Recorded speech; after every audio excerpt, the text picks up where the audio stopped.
स्वागत है आपका अपने चैनल विद्या तरु पर, जो कि है टीचिंग एग्जाम का एक ठिकाना। आप सब सीटेट का पेपर दे रहे हैं। सीटेट के अलावा भी जो टीचिंग के एग्जाम होते हैं, अगर उसमें पेडागोजिकल कंसेप्ट लैंग्वेज के कहीं पूछे जाते हैं तो ये एक टर्म जिसका नाम बहुभाषिकता है, ये खूब पूछा जाता है।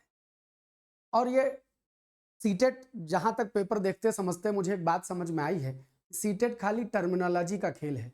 अगर आप टर्म समझते हैं, यदि आप भाषा की समझ रखते हैं, तो फिर वो अंग्रेजी का पेपर होगा, चाहे हिंदी का पेपर होगा, चाहे संस्कृत का पेपर होगा, तीनों जगह सवाल का पैटर्न कंसेप्ट एक ही जैसा आपको मिलेगा, आपको अलग अलग नहीं मिलेगा। तो जो जरूरत है वो इस बात की है कि आप इस बात को समझें कि जो टर्म है उनको नोट कर लिया करें। जैसे हमको याद है, हमने पिछली मुलाकात आपसे संरचनात्मक आयाम पर बात की थी। एक क्लास मैंने यूं ही थ्योरी की ली थी, संरचनात्मक आयाम।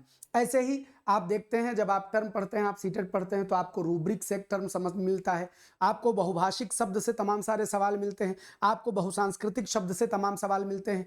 अब मजे की बात यह है कि आप बहुभाषिकता का एक बेसिक मतलब समझते हैं, लेकिन इसका प्रयोग कैसे कर पाते हैं ये जानने की जरूरत है।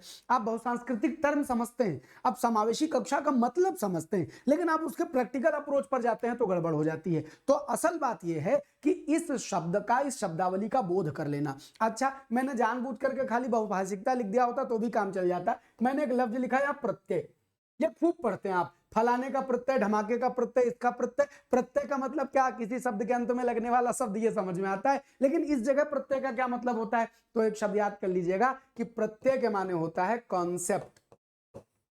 अब आगे से कभी भी प्रत्यय शब्द आवे तो समझ जाएगा कंसेप्ट। लिखा है संरचनात्मक आयाम का प्रत्यय, यानी कंसेप्ट ऑफ स्ट्रक्चरल अप्रोच। लिखा है बहुभाषिकता का प्रत्यय, that mean concept of multilingualism. अच्छा, ये भी बड़ा जबरदस्त शब्द है। देखो अंग्रेजी में, अंग्रेजी का है कहो, लैटिन में लिंगुआ वर्ड है। लैटिन में लिंगुआ वर्ड है जिसका मतलब होता है जबान। इसी जिह्वा, इसी लिंगुआ से लैटिन में शब्द लैंग्वेज और तमाम सारी, यानी जो कुछ भी बोले जाने से संबंधित है। हिंदी में भी तो हम लोग भाषा कहते हैं, भाष माने बोलना, जो बोलने से संबंधित है वो भाषा। वहां लैटिन में उन्होंने लिंगुआ वर्ड लिया। लिंगुआ माने जबान होती, इससे संबंधित जो शब्द बने तो इसी से लिंगुआ बना, लैंग्वेज बनी, लैंग्विस्टिक बना, बहुत सारे शब्द बने। तो अब जैसे इस लिंगुआ से शब्द बना लैंग्वेज। अब आपने एक लफ्ज सुना होगा बाईलिंगुअल। तो जब हम लिंगुअल कहते हैं तो लिंगुअल का मतलब होता है भाषावाद। अब अगर हमने कहा बाईलिंगुअल, तो बाईलिंगुअल माने दो भाषा का हिसाब, दो भाषा का कंसेप्ट। बाई माने दो होता है, ट्राई माने तीन होता है, क्वाड्रा माने चार होता है, सब रूट वर्ड हैं। तो अगर हमने कहा बाईलिंगुअल माने दो भाषा वाला, लेट हम कहते हैं ट्राईलिंगुअल माने तीन भाषा वाला, लेट हम कहते हैं क्वाड्रालिंगुअल माने चार भाषा वाला। लेकिन हम जानते हैं कि हम लोग हिंदी वाले हैं, संस्कृत वाले, अंग्रेजी वाले, एक, दो और बहुत। एक दो के बाद नहीं गिनते, एक दो तीन चार नहीं गिनते। एक कहते हैं एक वचन, दो कहते हैं द्विवचन, उसके बाद बहुवचन होता है, फिर त्रिवचन चतुर्वचन नहीं होता है। कौन गिने? दो से ज्यादा है तो बहुत मान लो। तो समझिए कि लैंग्वेज में भी ऐसे ही तीन टर्म चलते। एक तो बेसिक लैंग्वेज, एक लैंग्वेज वाला है तो एक लैंग्वेज वाला है, दो वाला है तो बाइलिंगुअल कहेंगे, और जैसे दो को पार करता है हम उसको मल्टीलिंगुअल बोल देते हैं। तो बाइलिंगुअल वो आदमी है जो दो भाषा बोले, और मल्टीलिंगुअल वो आदमी है जो कई भाषा बोले, मतलब कम से कम दुई से तो ज्यादा बोलबे करे। दुइयो बोल दे तो मल्टीलिंगुअल मान लेंगे। बाइलिंगुअल टर्म वजह से हिंदी में एक वचन के बाद बहुवचन होता है, हिंदी में द्विवचन होते नहीं है। उस संदर्भ में माने एक से एकाधिक भाषाएं बोलने वाले को हम मल्टीलिंगुअल मानते हैं, ज्यादा भाषा बोलने वाला। तो हमारी टर्म बहुभाषिकता, या अंग्रेजी में जब आपको मिल जाए मल्टीलिंगुअल, तो आप खट से समझ जाएगा, अच्छा जी एक से ज्यादा भाषा बोल ले रहा है। तो मल्टीलिंगुअलिज्म संज्ञा बना दी गई, नाउन बना दिया गया, माने बहुभाषावाद या बहुभाषिकता, जो भी आप कहना चाहें वो आपकी मर्जी है। तो हमको आज इस कंसेप्ट को समझ लेना है, ताकि जब परीक्षा में हमको सवाल मिले तो हम बात समझ जाएं। अब होती क्या है बहुभाषिकता, इस बात को समझिएगा, फिर हम इसके प्रैक्टिकल अप्रोच पर जाएंगे। जैसे ही आप उस प्रैक्टिकल अप्रोच को समझेंगे, सारा खेल समझ में आ गया। मैं आपको बहुभाषिकता से पूछे गए 5-7 सवाल भी आज करवा देता हूं, मैं क्वेश्चन भी ले आया हूं, ताकि ये समझो, इसका प्रैक्टिकल करो, खेल खत्म। ऐसे बीच बीच में कक्षाएं अभ्यास के सिवा ऐसी वाली लगा लिया करेंगे। तो देखिए, जब आप कहते हैं बहुभाषी, बहुभाषी माने ऐसा आदमी जो ज्यादा भाषा बोल लेता हो। मतलब एक है ये मोहन,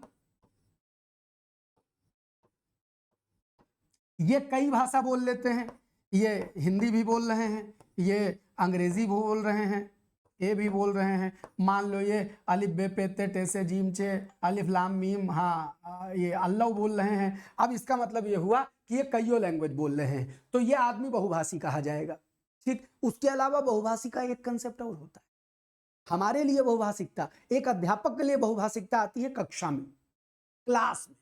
ये तो एक आदमी की बहुभाषा हो गई, एक आदमी कई भाषा बोल रहा है, या भी बहुभाषी आदमी है। हमारे लिए बीइंग अ टीचर जो समस्या आती है वो हमारे लिए जो बहुभाषी टर्म होती है वो इसके लिए नहीं आती है। हमारी कक्षा में we have a class, master साहब हैं, या श्याम पट्ट है हमारा, यहाँ पर मास्टर साहब से, हाँ लड़कियों चलो पढ़ो, पढ़ रहे हैं। फिर उसके बाद ये छोटे छोटे प्यारे प्यारे नन्हे बालक यहाँ बैठ के पढ़ाई कर रहे हैं। अब इस पढ़ाई में बहुभाषिकता को समझना है। इस पढ़ाई में क्या करना है जी, ये जो है ये छोटा वाले हैं, ये जो है ये ए वाले हैं, ये जो है ये अलिफ वाले हैं, ये जो है ये बांग्ला वाले हैं, मान लीजिए ये जो है ये तमिल वाले हैं। आप KVS में पढ़ाने लगे केंद्रीय विद्यालय में और आपको भेज दिया जाए तमिलनाडु और केरल, वहां आपको ऐसी कक्षा मिलेगी। यहाँ पर ये भाई साहब ये बोल रहे हैं, उड़िया बोल रहे हैं। अच्छा, अब मास्टर साहब हम क्या करें, वी हैव अ क्लास। तो इस तरीके की क्लास को भी बहुभाषिक कहा जाएगा, बहुभाषी कहा जाएगा। यहाँ बहुभाषी का मतलब आप एक कक्षा में बहुत सारी भाषा बोलने वाले लोगों के साथ हैं। इस आदमी को बहुभाषी कहा जाएगा जो एक साथ कई लैंग्वेज बोल देगा। एज अ टीचर हमको जो प्रश्न मिलने वाले, याद रखना, यू आर नॉट स्टूडेंट। अगर तुम अपने आप को छात्र समझते हो, तुम सीटेट किसी जन्म में क्वालिफाई नहीं कर पाओगे। Become a teacher, think like a teacher, observe like a teacher. आप अपने इर्द गिर्द घटने वाली घटनाओं को एक अध्यापक की दृष्टि से देखिए, फिर आपका सीटेट चुटकी बजा के न निकल जाए तो कहिएगा। अच्छा, तो समझिए कि ये बहुभाषी कक्षा है, तो इसमें तो कोई दिक्कत नहीं है, तो सिंगल आदमी की दिक्कत है। दिक्कत यहाँ होती है कि आप मास्टर साहब हैं, एक लड़का बोल रहा है तमिल, एक बोल रहा है तेलुगु, एक बोल रहा है उड़िया, एक बोल रहा है अंग्रेजी, एक बोल रहा है हिंदी। हाय करम, कैसे पढ़ावें, ये समस्या आती है, समस्या आती है। तो आप जानते हैं बहुत जमाने पहले 20वीं शताब्दी में ही चले जाए तो ये जो बहुभाषा है, इस बहुभाषा को सीखने में बाधा माना जाता था। पुराना कंसेप्ट, बहुभाषा को सीखने में बाधा माना जाता था। लेकिन आप जानते हैं कि जो चीजें पुरानी दुनिया में खराब मानी जाती थी उनको नई दुनिया ने सही मान लिया। जैसे पहले आदमी कुत्ता घर के बाहर रखता था, गैया घर के अंदर ले आता था। अब कुत्ता घर के अंदर रख रहा है, गैया घर के बाहर कर दे रहा है। जमाने के साथ बदल रही चीजें। बहरहाल ये तो हमने मजाक में कहा। तात्पर्य यह है कि ये पहले एक बाधा मानी जाती थी, सीखने में बाधक है। लेकिन बाद में लोगों ने विचार किया यार बाधा कैसे हो सकती है। अच्छा, यहीं के साथ एक प्रत्यय यानी एक नया कंसेप्ट डेवलप होता है, बहुसांस्कृतिकता। एक इंडिविजुअल चर्चा उस पर भी करेंगे। तो बहुसांस्कृतिकता क्या होती है अभी समझ लेते हैं। मल्टी कल्चरलिज्म, कल्चर माने संस्कृति। एक क्लास ऐसी हो जहां एक मुसलमान हो, एक हिंदू हो, एक सिख हो, एक वो क्या कहते हैं ईसाई हो, और अलग अलग संस्कृतियों के एक शेड्यूल ट्राइब हो, एक अलग अलग, मतलब जितने हमारे अलग अलग कल्चर हैं उन कल्चर से लोग यहाँ बैठे हो, सारे हमारे सामने बच्चे बैठे हो। अब दिक्कत होगी, आप ईद के बारे में बताएंगे बाकी लोग नहीं जान पाएंगे, आप दिवाली के बारे में बताएंगे हो सकता है वो न जान पावे, आप पोंगल के बारे में बताएंगे तो हो सकता है उत्तर भारत वाला न जान पावे। दिक्कत, बाधा। एक अध्यापक के तौर पर आपको जितनी बाधाएं आपके पढ़ाने में आवे उनको संसाधन बनाना है। क्या बनाना है? संसाधन। उनका उपयोग करना है बच्चों को सिखाने में। इस जीवन में जो बाधा आवे उस बाधा को अपने उपयोग की सामग्री बना लीजिए, यही मनुष्य है। एक अध्यापक के तौर पर आपको इस बहुभाषिकता को अपने संसाधन के रूप में डेवलप करना है। तो गुरुजी 4 लड़का 4 मेल बोल रहे हैं तो हम हिंदी पढ़ाने गए, इसमें हम कौन सा संसाधन बना पाएंगे? हाउ इज इट पॉसिबल कि हम संसाधन बना पाएंगे? तो एक बात समझिएगा, आप अगर केरल में पढ़ाएंगे, आप अगर तमिलनाडु में पढ़ाएंगे, अगर आप मध्य प्रदेश में पढ़ाएंगे, आप कश्मीर में पढ़ाएंगे, आप कहीं भी पढ़ाएंगे, आप जिस क्षेत्र के बच्चों को पढ़ाएंगे ये पक्का है कि वो एनवायरनमेंट से, वो अपने आसपास के परिवेश से, वहाँ की क्षेत्रीय भाषा से थोड़े बहुत परिचित जरूर होंगे। तो मान लो आप कश्मीरी में पढ़ा रहे हो, मान लो आप तमिल या तेलुगु में पढ़ा रहे हो, आप तमिल पढ़ा रहे हैं, तेलुगु पढ़ा रहे हैं, याद रखना एक भाषा शिक्षक के तौर पर खाली अपने आप को हिंदी का टीचर मत समझना। अंग्रेजी का समझना, तमिल का समझना, तेलुगु का समझना। इस अप्रोच से जब तुम सवाल को देखोगे सवाल गलत नहीं होगा। अब मान लीजिए तमिल मास्टर साहब पूरी क्लास को तमिल पढ़ा रहे हैं, तो ये जो बच्चे अगर वहां तमिलनाडु के किसी प्राइमरी विद्यालय में पढ़ रहे हैं, KVS में पढ़ रहे हैं, नवोदय में पढ़ रहे हैं, तो थोड़ी बहुत तो तमिल तो जानते होंगे। मान लो तमिल पढ़ा रहे हैं, अब हमको तमिल में समझाना है कि ये भाई साहब ईद कैसे मनाएंगे या ये वो पोंगल कैसे मनाएंगे, तो हम क्या कहेंगे? ओ ईद थी, हाँ चलो खड़े हो जाओ। अब्दुल खड़े हो गए, कहें बताओ ईद कैसे मनी, तो अपनी टूटी फूटी तमिल में बताएंगे जी आज हम सवेरे उठे, नहाए धोए, फिर उसके बाद ईदगाह गए, वहाँ हम नमाज पढ़ के आए, और नमाज पढ़ के आए फिर सब लोग गले मिले, नए नए कपड़े पहने, फिर सेवैयाँ खाई और हमको अम्मी ने ईदी दी। The basic concept you have got. सारे बच्चे मास्टर साहब की भले ना सुने, लेकिन अगर अपना कोई साथी खड़ा होकर कुछ बता रहा है तो उसको जरूर सुनेंगे। ओ पोंगली भाई खड़े हो जाओ, खड़े हो गए, बताओ आज क्या बना था? बोले आज तो मच्छी भात बना था। बच्चे जान गए कि इनके यहाँ बंगाली में मछली को मच्छी बोलते हैं, चावल को चावल पैसे भात ही बोला जाना चाहिए, लेकिन ये मच्छी भात कहते हैं। ठीक, अच्छा ओ बाबू साहब तुम खड़े हो जाओ। ये खड़े हो गए। कौन खड़े हो गए? ये उड़िया। अच्छा ये बताओ यार, तुम्हारे यहाँ जगन्नाथ यात्रा निकली थी? हाँ निकली थी सर। क्या होता है? अब जगन्नाथ यात्रा का पूरा चित्रण कर दिया इस उड़िया बालक ने। समझिए, you are a language teacher. कर रहे हैं आप, कर रहे हैं इनका संसाधन के रूप में उपयोग। अंततः आपको ज्ञान बढ़ाना है, कॉग्निटिव डेवलप करना है, संज्ञान डेवलप करना है बालक का, भाषा के माध्यम से करना है। भाषा शिक्षक के तौर पर यही जिम्मेदारी है। संस्कृत में सवाल आएगा या अंग्रेजी में आएगा, हिंदी में आएगा, तीनों जगह एक के जैसा आएगा, आंसर भी एक के जैसा देना है। आप क्या कर रहे हैं? इसका संसाधन के रूप में उपयोग कर रहे हैं। पक्का आप इसका संसाधन के रूप में उपयोग कर सकते हैं। बताओ, जैसे मैं बता रहा हूं ऐसे क्लास में मजा आएगा कि नहीं आएगा? आएगा। तो एक ऐसी शिक्षा, एक ऐसी कक्षा जो बहुभाषी कक्षा हो, वहां पर आप बहुभाषिकता को बहुभाषिकता से कैसे निपटेंगे? तो आप लिखेंगे एक संसाधन के रूप में बनाने की, एक संसाधन के रूप में उपयोग करने की रणनीति बनाएंगे। तो ये टर्म होती है बहुभाषिकता। बहुसांस्कृतिकता भी कुछ ऐसी होती है, वहां अलग अलग कल्चर की बातें होती हैं, हम अलग अलग कल्चर के स्टूडेंट्स का, बच्चों का, छात्रों का उपयोग करते हैं, उनको ज्यादा से ज्यादा बोलने का अवसर दे करके। बहुभाषी कक्षा है, आप मत बोलिए, बच्चों से ज्यादा बुलवाइए, वो एक दूसरे से कनेक्ट करके चीजों को समझ जाएंगे।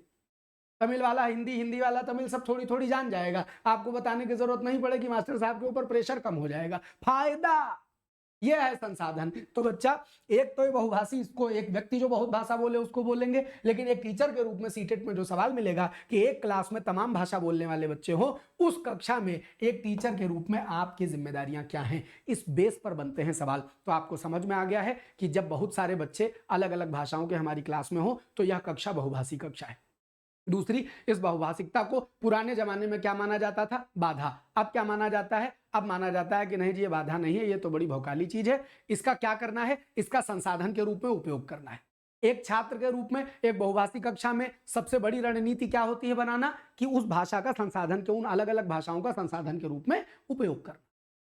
इतनी बातें जो मैंने आपसे बोली हैं, यही है सीटेट के सवाल, इसके बाहर सवालवय नहीं है, सवालवय नहीं है। अब हम क्वेश्चन भी दिखा देते हैं। लौट चलो घर, लाड लो कंप्यूटर, पहले पहले देख लो, सब समझ में आ गया? हाँ समझ में आ गया।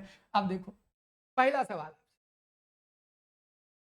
प्रश्न है, एक बहुभाषी, ये सब सीटेट के सवाल हैं, इसको हमने नहीं बनाया है, सब सीटेट के सवाल हैं। एक बहुभाषिक कक्षा में, यानी एक कक्षा जिसमें बहुत सारी भाषा बोलने वाले बच्चे हैं, आप एक भाषा शिक्षक के रूप में किस बात को अधिक महत्व देंगे? पाठ्य पुस्तक के प्रत्येक पाठ को भली भांति समझना, बच्चों को व्याकरण सिखाना, स्वयं शुद्ध भाषा का प्रयोग। अरे है गुरुजी, अब तो कोई टेंशन ही नहीं, अब तो मालूम हो गया, बच्चों को भाषा प्रयोग के अधिक से अधिक अवसर देंगे, उनसे ईद, इनसे पोंगल, इनसे दुर्गा पूजा, इनसे दशहरा सब सुन लेंगे, बच्चे एक दूसरे से भाषा सीख लेंगे, हमको टेंशन नहीं रहेगी। यानी बच्चों को भाषा प्रयोग के अधिक से अधिक अवसर देना है। ऐसे चुटकी बजाओ, अब उत्तर निकलेगा बहुभाषिकता। जैसे देखना सीटेट के पेपर में, ऐसे कूद के लगा देना। जितनी बातें की हैं ये बात आप याद नहीं करना, ये खोपड़ी में गया तुम्हारे। मल्टी लैंग्वेज, और अंग्रेजी में जब आएगा तो मल्टीलिंगुअलिज्म करके सवाल आएगा, मल्टी लैंग्वेज जैसा कुछ टर्म आ जाए, ये सारी बातें आप अंग्रेजी में लगा दीजिएगा, काम आएगा। यही संस्कृत में आ जाए तो संस्कृत में लगा दीजिएगा। सवाल है, बहुभाषिकता हमारे मस्तिष्क को, अगला सवाल, सकारात्मक रूप से प्रभावित करती है और हमारे संज्ञानात्मक कौशलों को समृद्ध करती है।